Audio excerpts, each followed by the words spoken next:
Maintenant, on est dans une situation où c'est ce que vous dites qui renforce l'extrémisme. Quand vous dites que l'immigration pose un problème, il faut aussi parler des avantages de l'immigration. Parce que moi, quand je travaille en France, je paye mes impôts ici. Donc les étrangers qui sont là, il y a une partie qui peut travailler et envoyer au pays aider. La majorité paye ses impôts, s'installe dans vos pays, enrichit vos pays. Donc ce sont des citoyens productifs. Après, il faut voir, il y a une minorité qui vient, il y a des morts, certes. Mais je voulais souligner une chose. Le discours que vous avez, il est encore légitime tant que l'Afrique restera muette.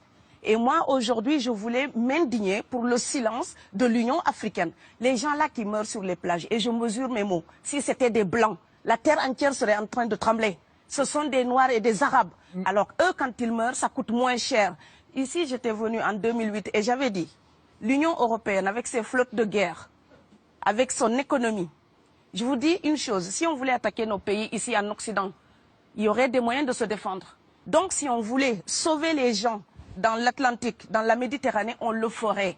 Parce que les moyens qu'on a mis pour Frontex, on aurait pu les utiliser pour sauver les gens. Mais on attend qu'ils meurent d'abord. C'est à croire que le laisser mourir est même un outil dissuasif. Et je vais vous dire une chose, ça ne dissuade personne. Parce que quelqu'un qui part et qui envisage l'éventualité d'un échec, celui-là peut trouver le péril absurde et donc l'éviter. Mais celui qui part pour la survie, qui considère que la vie qu'il a à perdre ne vaut rien, eh bien celui-là, sa force est inouïe, parce qu'il n'a pas peur de la mort. C'est exactement pourquoi il faut fermer des frontières complètement. Il faut sauver l'Afrique et sauver l'Europe. Vous ne pourrez pas rester comme des gens. Vous ne resterez pas comme des poissons rouges dans la forteresse européenne. La crise actuelle nous a démontré ça. Au jour d'aujourd'hui, l'Europe ne sera plus jamais épargnée tant qu'il y aura des conflits ailleurs dans le monde. L'Europe ne sera plus jamais opulente tant qu'il y aura des carences ailleurs dans le monde.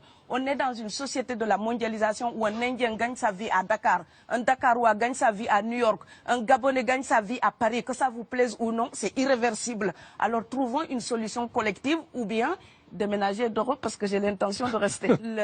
Quand quelqu'un part, c'est comme quelqu'un qui est élu, choisi, peut-être le plus débrouillard.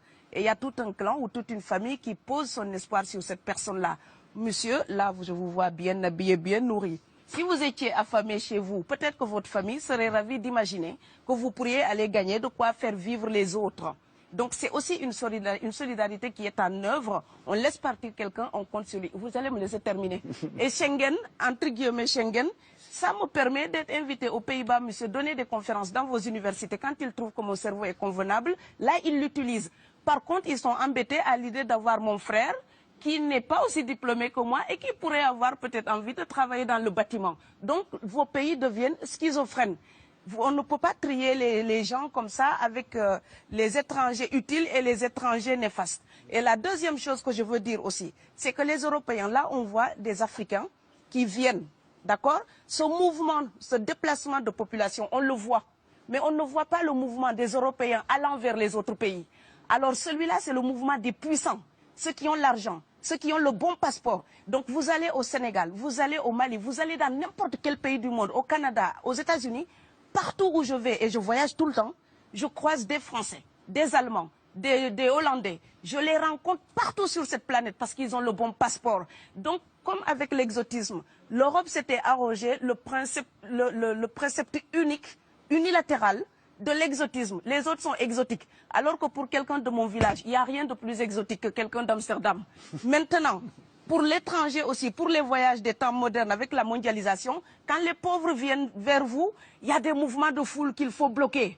Mais quand vous, avec votre passeport et avec toutes les prétentions que cela donne, vous débarquez dans les pays du tiers-monde, là, vous êtes en terrain conquis. Donc, on voit les pauvres qui se déplacent, on ne voit pas les riches qui investissent dans nos pays. L'Afrique se développe en taux entre 5 et 10%. Ce n'est plus de la progression, c'est de la surchauffe. Sauf que quand des pays du tiers-monde se développent et qu'ils n'ont pas les moyens, pour gérer tout ça, il faut une ingénierie, il faut une formation, il faut des populations pour installer une démocratie. Là, cette surchauffe-là, vous avez besoin qu'on reste dominé pour servir de débouché à l'industrie européenne.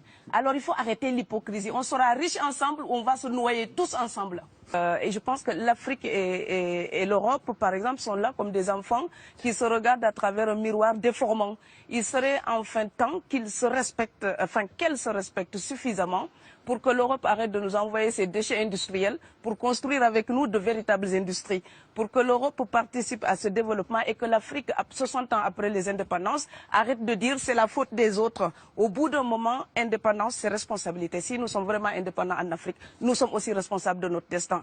Et ça ne se fera pas sans les Européens et l'Europe ne s'en sortira pas sans l'Afrique parce que sinon nous serons un boulet que vous traînerez. Donc ce monde-là est lié et je pense que l'entente, je rêve d'une entente, d'une fraternité. Oui, je sais, ça fait bisounours. Mais il me faut garder cette utopie-là pour garder le courage d'écrire toutes les nuits. Parce que j'ai fait le vent de l'Atlantique il y a bientôt 12 ans. Aujourd'hui, à l'époque, quand je parlais de dizaines de morts dans l'Atlantique, on me disait « tu exagères ».